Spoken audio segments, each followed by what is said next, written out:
요즘 사춘기 학생들 특히나 이제 우리가 말하는 중2병이죠. 근데 중2병이 좀 빨라요. 생각보다. 그래서 심한 경우는 초유까지 제가 이렇게 우리가 소위 말하는 사춘기적 증세가 많이 나타납니다. 그러니까 어머님들도 많이 느끼시겠지만 특히나 여학생들 같은 경우에는 사춘기가 중2 때 오는 게 아니라 사실은 초육이나 중1 때 오는 것 같아요. 그러면 이 학생들이 어떤 생각을 품고 있는지 굉장히 궁금해 하시고, 그 다음에 첫애가 요즘 외동인 경우가 너무 많은 것 같아요. 보니까. 그러니까 둘째가 있고, 뭐 셋째가 있고 그런 게 아니고요. 첫애인데 얘가 마지막인 거예요. 그러니까 경험이 없습니다.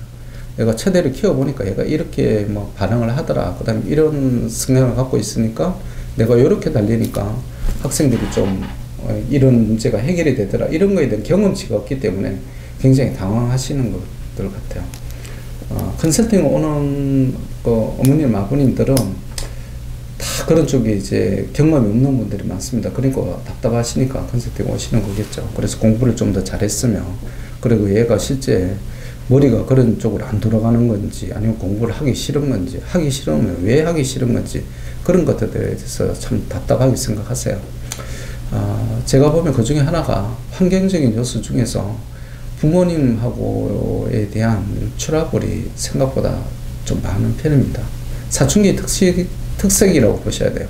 중3 학생들이나 고1 학생들은 이런 면이 굉장히 적습니다.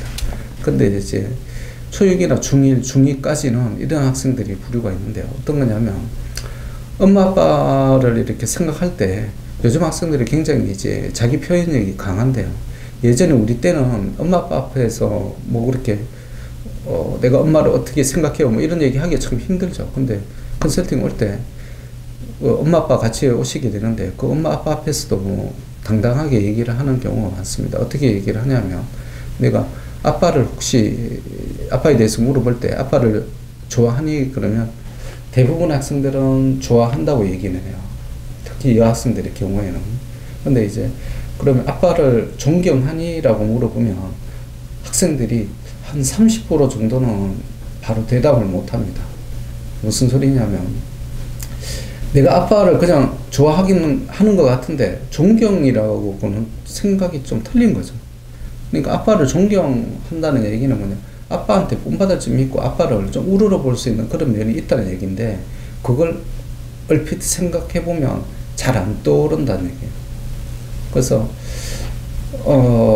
한 30% 되는 학생들은 놀랍게도 이렇게 얘기를 하다 보면 자기가 엄마 아빠를 생물학적으로는 이제 인연이 되어서 유전적으로 이렇게 태어나서 내가 자녀가 됐지만, 그렇게 아빠에게 있어서 엄마에게 있어서 존경스러운 점은 내가 발견을 못했다고 솔직히 얘기하는 학생들이 있습니다. 자녀들이 왜 존경을 못할까? 참 우리 때는 이런 얘기 하기도 참 힘들었는데 애들이 요즘은 굉장히 자기 표현력이 솔직하다. 그 다음에 이런 학생들이 공부를 잘하는 경우는 제가 아직 거의 못 봤어요.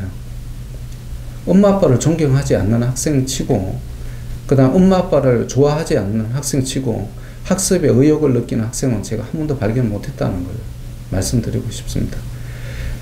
이게 아주 당연한 게 뭐냐, 학생들의 제일 첫 번째 롤모델은 학교 선생님도 아니고요, 이순신 장군도 아니고 엄마 아빠입니다.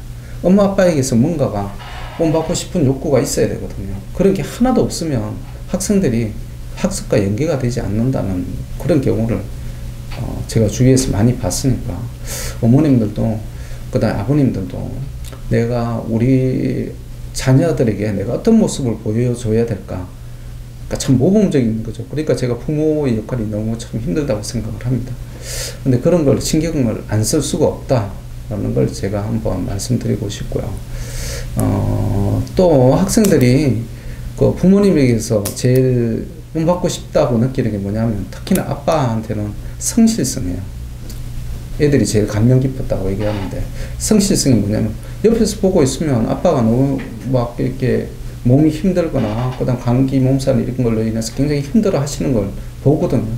그런데도 학생들이 보면 신기하게도 아빠는 항상 6시 되면 딱 일어나서 출근 그 시간에 하시고, 그 다음에 들어왔어도 또 일이 있으면 또 집에서 일을 하는 경우도 있고, 아니면 자기들하고도 놀아주기도 하고, 그래서 아빠가 너무 자기는 공부하기 싫으면 안 하고 농땡이 치고 하는데 우리 아빠나 엄마는 너무 성실하다는 거예요.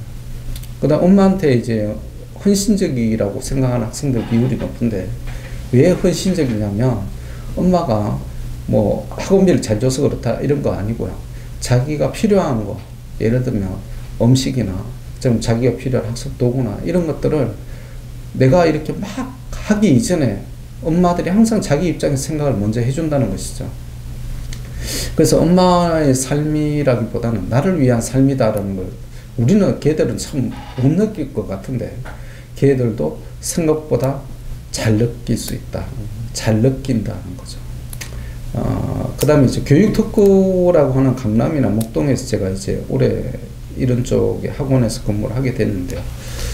그래서 학생들이나 학부모님하고 이렇게 만나서 얘기를 해보면 확실히 이 두 지역은 타 지역에 비해서 컨설팅 오는 학생들하고 얘기를 해보면 확실히 부모님에 대한 존경심이 다른 지역 학생들보다 좀 강하다는 걸 많이 느껴요. 그래서 이 지역 학생들의 롤모델은 자기 아빠처럼 되는 거고요. 자기 엄마처럼 되는 거고 너무 존경스럽게 생각하면 엄마 아빠가 걸어간 길을 자기도 가고 싶다라고 생각을 해요. 그래서 이런 말씀 드려서 좀 그렇지만 뭐 이 두 지역의 특성은 좀 이렇게 전문적인 직종을 가지신 학부모님들이 많으시잖아요. 학생들이 거기에 대해서 굉장히 존경심을 갖고 있는 경우가 많습니다. 그러다 보니까 뭐 옆에서 스스로 말하지 않더라도 내가 엄마 아빠의 경우를 보고 있으면 공부를 해야 되겠구나 라는 걸 느끼게 되고요. 이런 걸 느끼는 학생은 실제로 이탈을 하거나 그 다음에 사춘기에 막 그렇게 빠져서 공부를 하지 않거나 이런 경우도 드물고요. 그 다음 대부분은 자신이 원하는 고등학교나 대학에 진학하는 확률이 굉장히 높은 것 같습니다. 자, 지금 제가 말씀드렸던 건 뭐냐면 우리 사춘기가 예전에 우리 사춘기하고는 좀 틀리다. 양상이. 자기 표현을 솔직하게 하는 경향이 높고요. 그 다음에 그 학생들이 존경하는 대상이 부모님이 되면 확실히 학습에 도움이 되고요. 그 다음에 우리 어머님들과 아버님들 항상 생각하는 학교를 잘 가야 되는데 라고 생각하는데 그 고민의 상당 부분을 해소할 수 있다. 저는 그렇게 말씀드릴 수 있겠습니다. 네, 부모 역할이 굉장히 중요하다. 뭐 이렇게 말씀드릴 수 있겠는데요. 뭐 힘들겠죠. 힘들겠는데 근데 제가 보기에는 이게 뭐 부모의 숙명 아니겠냐 싶어요. 부모가 우리 자녀에게 내가 존경을 못 받으면 밖에서도 존경받기 힘들지 않겠어요. 네, 그러니까 우리 부모님들도 그런 쪽을 좀 생각하셔서 가정에서 학생들에게 좀 그런 교육적인 환경을 조성해 줄 수 있도록 노력하시면 좀 더 이런 입시에 대한 부담은 굉장히 덜 수 있겠다 이렇게 생각을 합니다. 네, 감사합니다.